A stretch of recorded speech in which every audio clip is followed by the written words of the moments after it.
I used to believe that family always meant safety.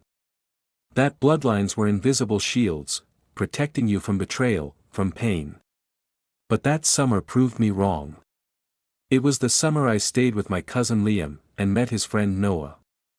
Looking back now, I can see the signs, every smirk, every whispered glance, but at the time, I thought I was simply finding connection. I thought I was being seen. Liam lived in the city, a tall apartment overlooking the restless hum of traffic. He was 3 years older than me, confident in the way people are when the world seems to bend toward them. Everyone liked Liam. He had that careless charm, the kind that made people forget their doubts. When he invited me to stay for a few weeks, I accepted without hesitation. I wanted a change from my quiet college routine. I wanted to feel alive again. The moment I stepped into his apartment, I was greeted by noise and laughter. Music played low in the background, the air thick with cologne and chatter. That was when I first saw Noah. He was leaning against the balcony door, his hands tucked into his jeans, sunlight tracing the edges of his face. There was an ease about him, something both grounded and magnetic. Liam introduced us casually. "This is my cousin, Ethan. He's staying with me for a bit." Noah smiled and said, "So you're the famous cousin I've heard about." His voice was soft, teasing, but not unkind. Over the next few days, I saw more of Noah than I expected. He'd drop by in the evenings, always with that same half grin, always asking the right questions. "What's your major? Do you like the city? Ever been in love?" That last question had made me laugh awkwardly. Maybe once, I admitted, though I wasn't sure if what I'd felt before could really be called love. He just nodded, eyes distant, as if storing that piece of information somewhere secret. Liam noticed our conversations but didn't seem to mind. Sometimes he'd join us, sometimes he'd disappear into another room, leaving us alone on the balcony. There was something about those nights, the warm breeze, the faint hum of the city below, that made words come easily. For the first time in months, I felt understood.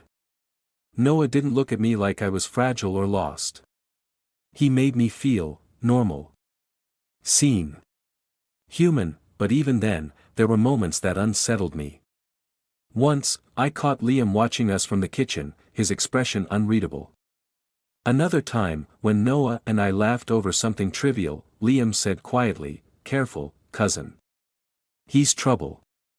I thought he was joking, so I just smiled and changed the subject. I didn't realize how literal his words would become. By the end of the first week, the rhythm of the apartment had changed. Nights stretched longer. The three of us spent hours talking about everything: dreams, regrets, the strange ways people betray each other. Liam loved to provoke, Noah loved to question. I was the observer, caught between their energy and unable to tell where admiration ended and manipulation began. One evening, Liam announced he was hosting a small get-together. "Just a few friends," he said, "to celebrate the weekend." He winked at me. "You could use a little fun, Ethan." I agreed, though something inside me hesitated. I told myself I was just tired. That I was imagining the tension that sometimes flickered between my cousin and his friend. That night, the apartment glowed with dim light. Laughter echoed off the walls. Liam poured drinks. Noah handed me one with a quiet smile. "To new beginnings," he said, raising his glass. I mirrored the gesture, trying to ignore how his eyes lingered on mine a beat too long. Across the room, Liam smirked, watching the exchange like someone who already knew how the story would end. Hours passed in fragments: music, laughter, conversation. But beneath it all, something felt off. Every joke carried an edge, every look between them seemed layered with meaning I couldn't grasp. I tried to shake the feeling, to convince myself I was imagining it. After all, these were people I trusted. Family. Friends. When the party began to fade and the guests started leaving, Liam leaned close to me and said, "Stay up a little longer. Tonight's special." His tone was light, almost playful, but something in it made my chest tighten. Noah stood beside him, expression unreadable, fingers tracing the rim of his glass. I nodded, forcing a smile I didn't feel. Later, as the lights dimmed and the apartment quieted, I caught my reflection in the glass door. My face looked different, unsure, expectant, unaware of what was waiting just beyond that moment. I remember thinking how strange it was, to feel both safe and uncertain in the same breath, that if I'd known what that night was leading to, I would have left right then. But I stayed. I stayed because I believed in them, because I didn't know that behind their smiles was a plan, and I was the center of it. My connection with Lucas Hayes deepened in ways I didn't anticipate and certainly didn't control. What began as casual office conversations slowly shifted into something more personal, more revealing. Lucas had a way of drawing people out, his curiosity felt sincere, and his attention felt undeservedly generous. Every time he leaned forward to listen, every time he celebrated an idea I thought was average, I felt a little of the emptiness inside me lift. That sensation became addictive. Despite my attempts to maintain boundaries, my behavior changed. I checked my phone more often during dinner, waiting for updates on our shared projects. I lingered near Lucas's desk even when I didn't need to. When he laughed at my jokes, I felt a spark of validation I hadn't felt at home in months. Nothing between us crossed a physical line, but emotionally, I knew I had already stepped into dangerous territory. At home, Ethan Miller sensed the shift even if he couldn't name it. He watched me with a quiet, questioning expression, as though trying to decode something he hoped wasn't true. His silence made me defensive. Instead of reassuring him, I grew distant.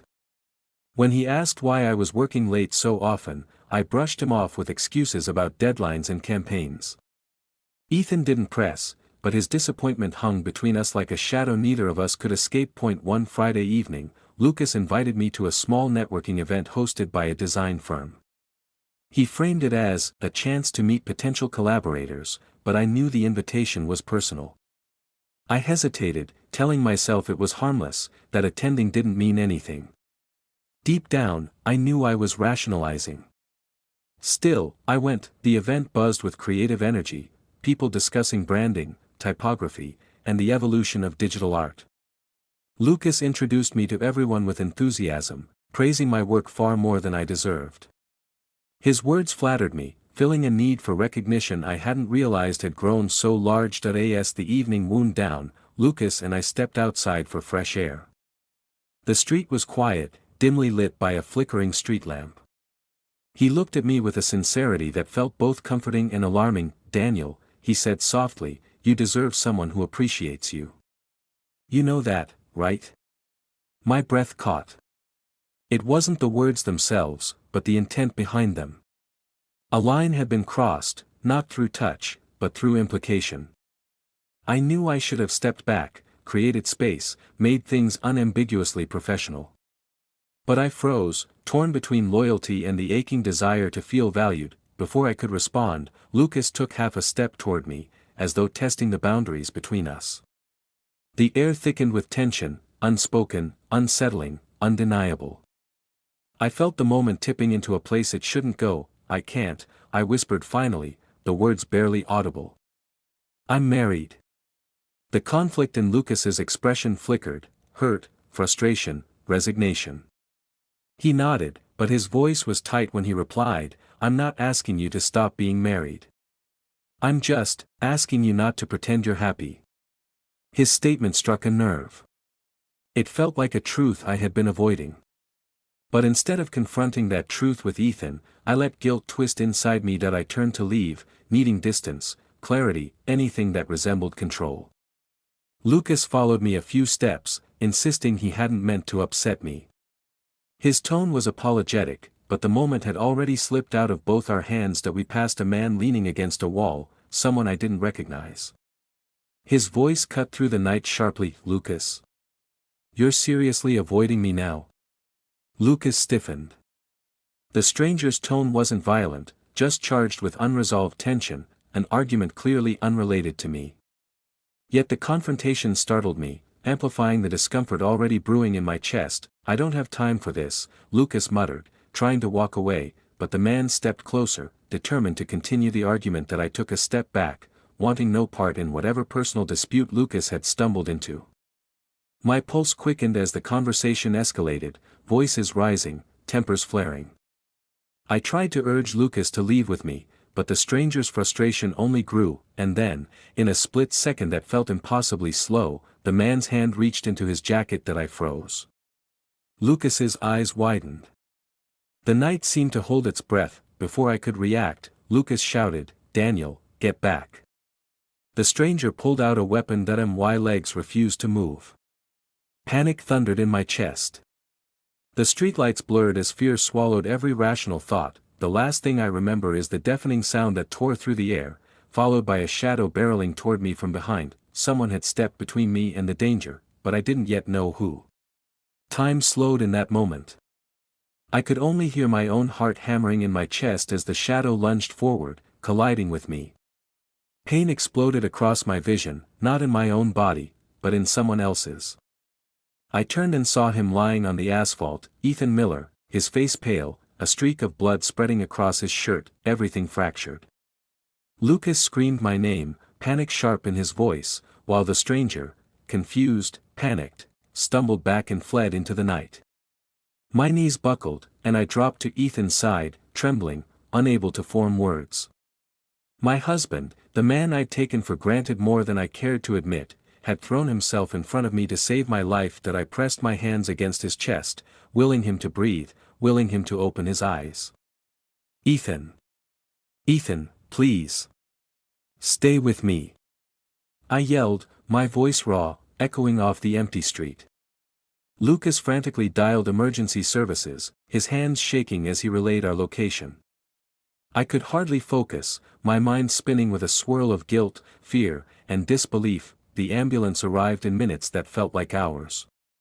Paramedics worked quickly, and I followed, hovering over Ethan as he was loaded into the vehicle. I wanted to stay with him, to hold him, to apologize for the emotional distance, the lies, the moments I had allowed myself to drift away. But the sirens and urgency whisked him out of my grasp. I sat in the passenger seat, silent except for my whispered pleas, and Lucas drove behind, tense and quiet. At the hospital, we were kept in the waiting area for what felt like eternity. Every second stretched unbearably.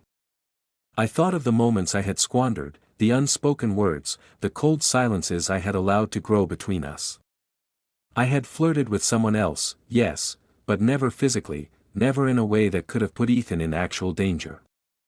And yet, here he was, hurt because of my emotional missteps, because of the fragility of a marriage I hadn't nurtured. Hours later, a doctor appeared. "He's stable," she said gently, though her tone carried gravity. "The bullet caused a superficial wound. With rest and care, he'll recover fully." Relief crashed over me like a tidal wave, mingling with shame so deep I felt it burn in my chest.